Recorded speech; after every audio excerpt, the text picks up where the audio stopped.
Hello दोस्तों, स्वागत है आप सभी का समसामयिक घटना चक्र के इस ऑनलाइन प्लेटफॉर्म पर। मैं मोहित आप सभी का हार्दिक स्वागत करता हूं। आज अपने इस वीडियो में आज हम चर्चा करेंगे 12 अप्रैल 2026 के महत्वपूर्ण करंट अफेयर जो विभिन्न पत्र पत्रिकाओं से दिए गए आपकी परीक्षा के दृष्टिकोण से इंपॉर्टेंट है। To the point current affair में लोग चर्चा करेंगे। ये क्लास आपकी यूपी पीसीएस एंट्री ग्रेड परीक्षा, फिर उसके बाद में देखा जाए यूपी ट्रिपल एससी, लेखपाल, लोअर पीसीएस, अपर पीसीएस, सभी एग्जाम के दृष्टिकोण से बहुत महत्वपूर्ण होती है। प्रतिदिन देखा जाए तो daily newspaper based current affair पर इस क्लास में हम लोग चर्चा करते हैं। आइए देखते हैं पहली खबर क्या है। पहली खबर हमारी है जमतारा से, सॉरी वनतारा से, जमतारा बोल रहा हूँ, सॉरी वनतारा से। खबर क्या है? खबर यह है कि जामनगर में स्थापित होगा दुनिया का पहला एकीकृत वन्यजीव संरक्षण विश्वविद्यालय। ठीक है, यहां पर देखते हैं गुजरात के जामनगर में वन्यजीव संरक्षण और पशु चिकित्सा विज्ञान के क्षेत्र में एक क्रांतिकारी कदम उठाते हुए वनतारा ने दुनिया के पहले एकीकृत वैश्विक विश्वविद्यालय की स्थापना की घोषणा की है।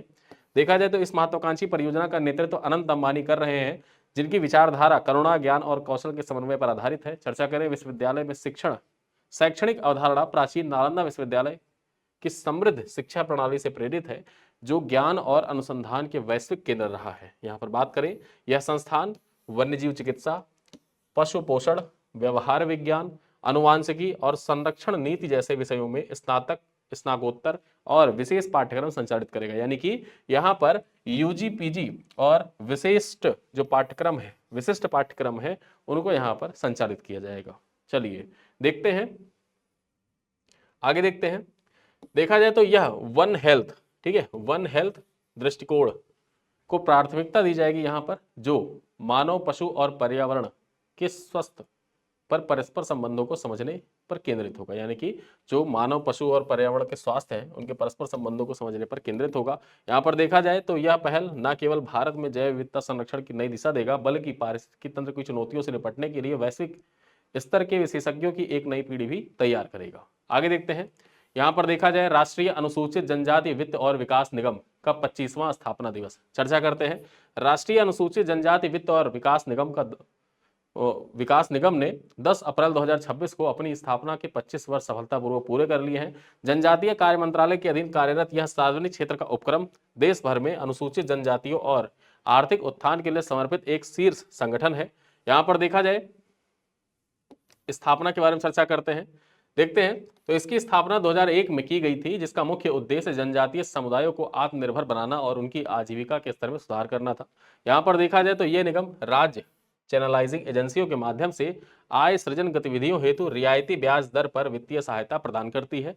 पिछले 25 वर्षों में NSTFDC ने कौशल विकास, स्वरोजगार, शिक्षा ऋण जैसी योजनाओं के माध्यम से करोड़ों जनजातीय लाभार्थियों को मुख्यधारा से जोड़ने के लिए महत्वपूर्ण भूमिका निभाई है। आगे चर्चा करें अमूल के बारे में। ठीक है, अमूल बना भारत का पहला 1 लाख करोड़ टर्नओवर वाला FMCG संगठन। ठीक है, FMCG संगठन बन गया है, जिसका 1 लाख टर्नओवर रहा है, या 1 लाख करोड़ टर्नओवर रहा है।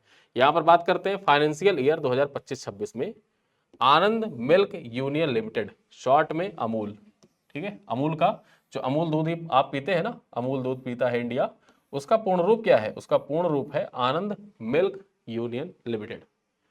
इसने 1 लाख करोड़ यानी कि 1 ट्रिलियन की वार्षिक टर्नओवर हासिल कर इतिहास रच दिया है। बात करें तो यह उपलब्धि हासिल करने वाला अमूल भारत का पहला फास्ट मूविंग कंज्यूमर गुड्स क्षेत्र का संगठन है। यानी कि FMCG है, भारत का पहला FMCG कौन बन गया है? जिसने 1 ट्रिलियन वार्षिक टर्नओवर का जो दायरा है उसको हासिल कर लिया है, तो ये बन गया है अमूल। चर्चा करते हैं फाइनेंशियल ईयर 2026 में अमूल समूह ने लगभग 11% की वृद्धि दर्ज की है, जो इसके मजबूत डेयरी नेटवर्क और ब्रांड वैल्यू को दर्शाता है। अमूल की मार्केटिंग इकाई Gujarat cooperative milk marketing federation के राजस्व में देखा जाए तो कितना यहाँ पर रहा राजस्व, इसका कितना रहा? 73,450 करोड़ रहा, जो फाइनेंशियल ईयर 2025 के 65,911 करोड़ से अधिक है। ठीक है, यह उपलब्धि भारत में कोऑपरेटिव मॉडल की सफलता और व्हाइट रेवोल्यूशन की निरंतर प्रासंगिकता को दर्शाता भी है। चलिए आगे देखते हैं सारस्वत बैंक के बारे में। अब सारस्वत कोऑपरेटिव बैंक का 1 लाख करोड़ बिजनेस का आंकड़ा पार कर लिया है। यहां पर देखा जाए जो 1 लाख करोड़ का बिजनेस आंकड़ा है वो भी सारस्वत बैंक ने पार कर लिया है। ठीक है, जो FMCG है उसमें अमूल और बैंकों में सारस्वत कोऑपरेटिव बैंक। यहां पर देखते हैं अप्रैल 2026 में सारस्वत कोऑपरेटिव बैंक ने 1 लाख करोड़ कुल व्यवसाय यानी कि टोटल बिजनेस का आंकड़ा पार कर लिया है।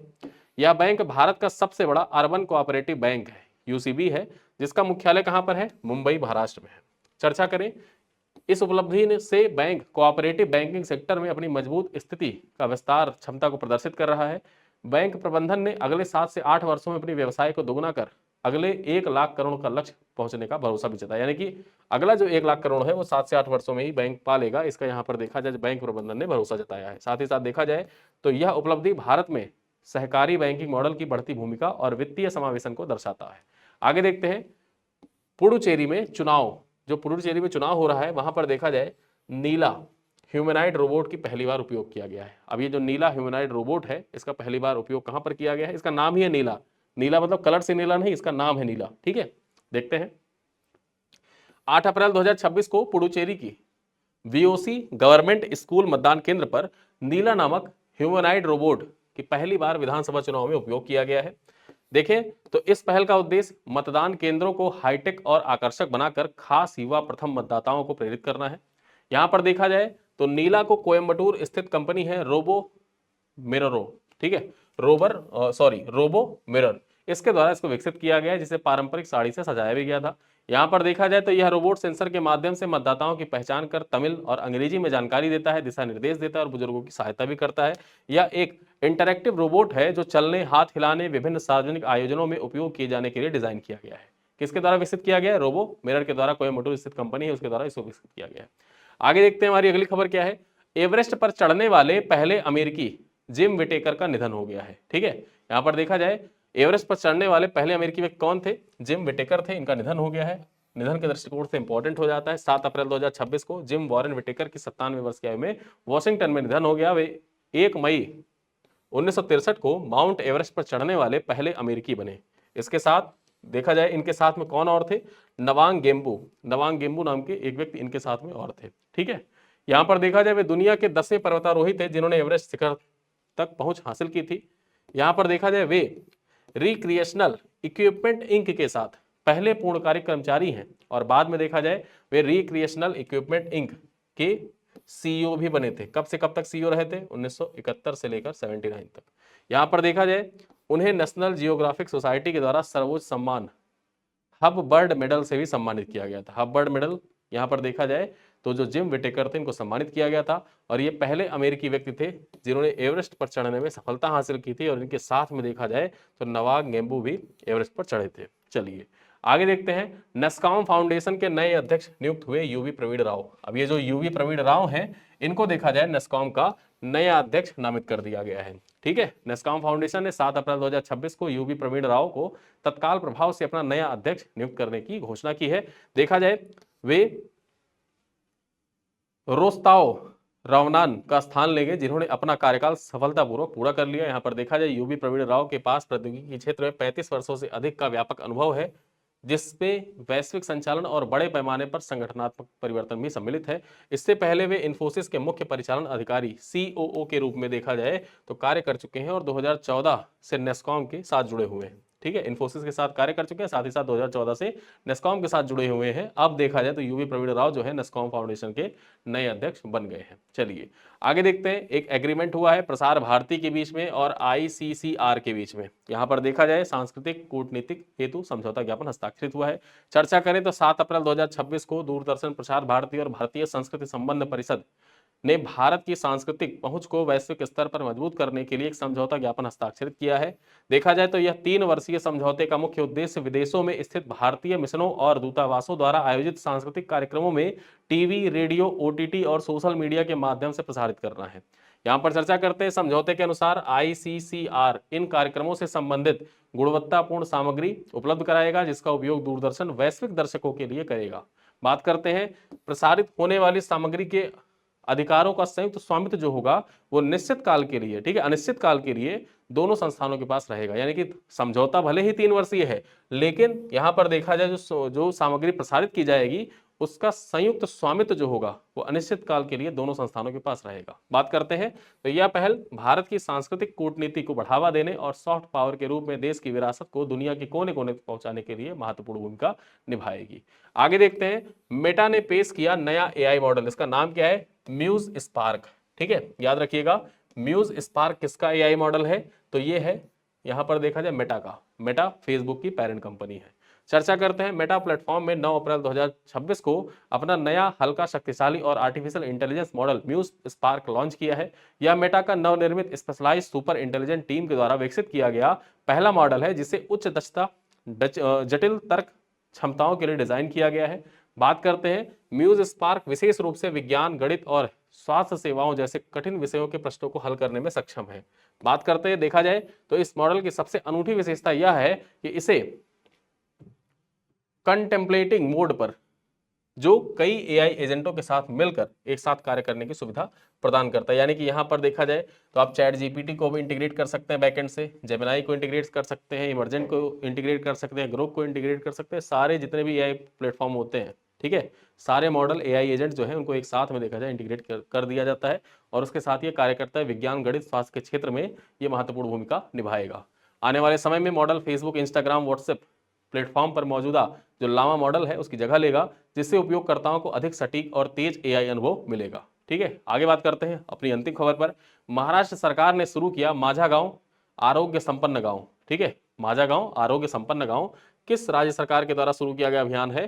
तो ये महाराष्ट्र राज्य सरकार के द्वारा शुरू किया गया अभियान है। राज्य विशेष के दृष्टिकोण से इंपॉर्टेंट है। विश्व स्वास्थ्य दिवस 7 अप्रैल 2026 के अवसर पर महाराष्ट्र सरकार ने मुंबई में 25 करोड़ की बजट वाला माझा गांव आरोग्य संपन्न गांव अभियान लॉन्च किया था। इस महत्वाकांक्षी अभियान का शुभारंभ मुख्यमंत्री देवेंद्र फडणवीस और उप मुख्यमंत्री एकनाथ शिंदे के द्वारा किया गया था। उद्देश्य क्या है? इस पहल का प्राथमिक लक्ष्य है कि ग्रामीण स्वास्थ्य सेवाओं के बुनियादी ढांचे को मजबूत करना, गांवों को स्वास्थ्य के क्षेत्र में आत्मनिर्भर बनाना। साथ ही साथ यहाँ पर देखा जाए कौन से प्रमुख क्षेत्र होंगे जहां पर फोकस किया जाएगा, तो अभियान का मुख्य रूप से जो निवारक स्वास्थ्य है, ठीक है, प्रिवेंटिव हेल्थ केयर है, वहां पर स्वच्छता, पेयजल स्वच्छता, साथ ही साथ पोषण, संक्रामक तथा गैर संक्रामक रोगों पर नियंत्रण पर ध्यान केंद्रित करना होगा। यहाँ पर बात करें विशेष प्राथमिकता क्या दी जाएगी, अभियान के अंतर्गत जो मातृ शिशु स्वास्थ्य है उस पर फोकस किया जाएगा, मानसिक स्वास्थ्य पर फोकस किया जाएगा और विशेष महत्व यहाँ पर प्रदान किया जाएगा इनको। ठीक है, प्रोत्साहन के बारे में चर्चा कर लेते हैं। तो कार्यक्रम के कुशल संचालन हेतु ग्राम स्तर से जिला स्तर तक समितियां गठित की गई हैं। उत्कृष्ट स्वास्थ्य मानकों को पूरा करने वाले जो गांव हैं उनको आरोग्य संपन्न गांव का खिताब से सम्मानित भी किया जाएगा। ठीक है, तो याद रखना है आपको कि माझा गांव आरोग्य संपन्न गांव, ये पहल, ये अभियान किसके द्वारा लॉन्च किया गया? महाराष्ट्र राज्य सरकार के द्वारा लॉन्च किया गया। अब चलते चलते कुछ प्रश्न आपसे पूछूंगा, इनका उत्तर आप कमेंट बॉक्स में देंगे। पहला सवाल क्या है? पहला सवाल है, वनतारा द्वारा स्थापित किए जाने वाले एकीकृत वन्यजीव संरक्षण विश्वविद्यालय की स्थापना कहां पर होगी? भोपाल, जामनगर, जयपुर या देहरादून? दूसरा है, NSFTDC किस मंत्रालय के अधीन कार्य करता है? वित्त मंत्रालय, ग्रामीण विकास मंत्रालय, जनजातीय कार्य मंत्रालय या सामाजिक न्याय मंत्रालय? आगे चर्चा करें, अमूल ने किस वित्त वर्ष में 1 लाख करोड़ टर्नओवर हासिल किया है? फाइनेंशियल ईयर 2023-24, 2024-25, 2025-26 या 2026-27? आगे देखते हैं, पुडुचेरी चुनाव में उपयोग किया गया नीला ह्यूमनॉइड रोबोट किस उद्देश्य से लाया गया है? सुरक्षा निगरानी के लिए, वोट गिनती के लिए, मतदाताओं के मार्गदर्शन और सहायता के लिए या मतदाता सत्यापन के लिए? आगे देखते हैं, मेटा प्लेटफॉर्म्स के द्वारा लॉन्च किया गया म्यूज स्पार्क किस क्षेत्र से संबंधित है? साइबर सुरक्षा से, आर्टिफिशियल इंटेलिजेंस से, ब्लॉकचेन से या क्लाउड कंप्यूटिंग से? अब ये सवाल देखा जाए तो एज इट इज आपके एग्जाम में पूछा जा सकता है। ठीक है, ये सवाल एज इट इज आपके एग्जाम में पूछा जा सकता है। ठीक है, तो इन सवालों का 5 सवाल जो आपसे पूछे गए हैं इनका उत्तर आप कमेंट बॉक्स में दीजिएगा। वीडियो कैसा लगा आप कमेंट बॉक्स में बता सकते हैं।